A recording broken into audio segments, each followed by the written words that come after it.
I suppose I shouldn't have been surprised when my wife asked me for a divorce. The stress of juggling work, our marriage, and looking after our young daughter Emily had taken its toll on the both of us. We had barely spoken to each other in months. So when the day she told me that she wanted out came, I'm not ashamed to say part of me was relieved. My relief was short-lived, however. She presented me with a bag of clothes and told me to find somewhere else to live. Now, I won't lie. I was angry. I mean, she was the one who was quitting the marriage. Why should I have had to leave? And I may have said some things that I'm glad our daughter wasn't around to hear. After 2 months of staying in cheap hotels, I finally found a place. It was stupidly cheap, and I had my doubts, but my ex refused to let Emily come and see me before I'd found myself some permanent place to stay. And I had missed her so much. I'd often heard of having a child changed you, but I never truly believed it until she was born. She was always perfect to me, with her golden hair and little snub nose. She always had me wrapped around her little finger. Even when she'd been naughty, all she had to do was smile at me, and I couldn't bring myself to stay angry at her. When I opened the door to my new flat, all I was thinking about was how she would be allowed to visit in a few short days. But, God, that place was a shithole. The walls were stained, and the appliances were gross, and I spent my entire first day just trying to get all my stuff moved in. When I finally got the chance to go to sleep, I spent half the night being kept awake by music from a car outside. I had to bury my head under a pillow to get even a semblance of peace. When I woke up in the morning, I was covered in insect bites from the tip of my fingers to my elbows. I was just glad I'd worn a t-shirt. It seemed even the local wildlife was out for my blood. At least it wasn't just my ex-wife. The spots where they had pierced the skin to satiate themselves on my lifeblood itched terribly. I went to the bathroom hoping to wash what would ease my pain. I opened the bathroom cupboard to get the soap when I saw a tube of cream. It must have been left by the previous tenant. The label had been mostly rubbed off, but when I screwed the cap, it smelled like antiseptic. I really didn't want to wait for the pharmacist to open. The itching was way too intense.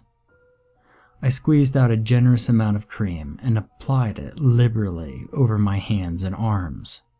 It stung like hell, but at least meant that it was working. It certainly soothed the itching at any rate. The rest of my day was taken up by cleaning.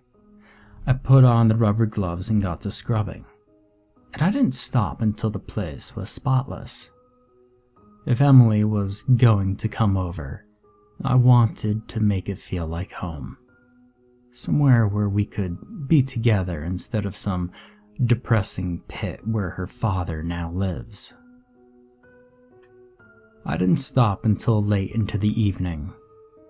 When I finally peeled off the gloves, I noticed that the bites on my hand had somehow got bigger. What were once red pinpricks were now almost holes, deep and red. What I found especially puzzling was how there were no scabs or blood. It was just crimson redness. I assumed it was because I'd worn the gloves all day. I cursed myself for being so foolish and applied some more of the cream. I ate and decided to go to bed after watching some TV. Thankfully, there was less noise to disturb me. I remember thinking how things might just work out after all. I woke the next morning to the phone ringing. I blarily answered and heard my ex-wife's voice on the other end of the line. She irritably informed me that if I was still going to have Emily over to mine that afternoon, she'd need to see photos of my flat. Otherwise, she would not allow Emily to see me there. As if I wouldn't have tried to make it perfect or something. I took some photos with my phone and sent them over, and she begrudgingly agreed that it was acceptable. Whilst I was taking the pictures, I noticed the wounds on my hand had gotten worse. Now, each hole was rimmed with a thick, white crust that was hard to the touch. I didn't want to scare Emily, so I applied some more ointment and wrapped them in bandages. I looked at my watch. It was 11 a.m. Emily was due at 3. That gave me time to put the finishing touches to the place and still have some time to relax. As I fussed around, I could hear repetitive tapping noise like claws on tile. I immediately checked the kitchen and bathroom, and the last thing I needed right now was rats or something like that. Not with Emily here. And thankfully, I couldn't find anything. As the afternoon progressed, it happened again and again. Every time I jumped up to check, there was nothing to be seen. I thought I was going insane. Still, it wasn't enough to dampen my excitement. And it wasn't long before I heard the buzzer go off, signaling Emily's arrival. I rushed down to the stairs to the front door, and there she was. My heart just swelled at the sight of her. Even the sight of her mother glowering just behind her wasn't enough to stop the sense of elation I felt. My daughter was finally here. My mind raced with all the fun activities I had planned for us as I bent down to take her in a huge hug. And as I picked her up, I heard yet another tapping sound. This time louder and more intense than it had ever been before.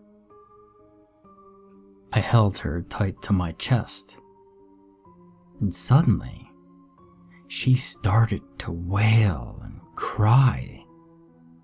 I felt a wetness on my arms and saw the look of fear on my ex-wife's face. I tried to let her go, but something was preventing me from moving my arms.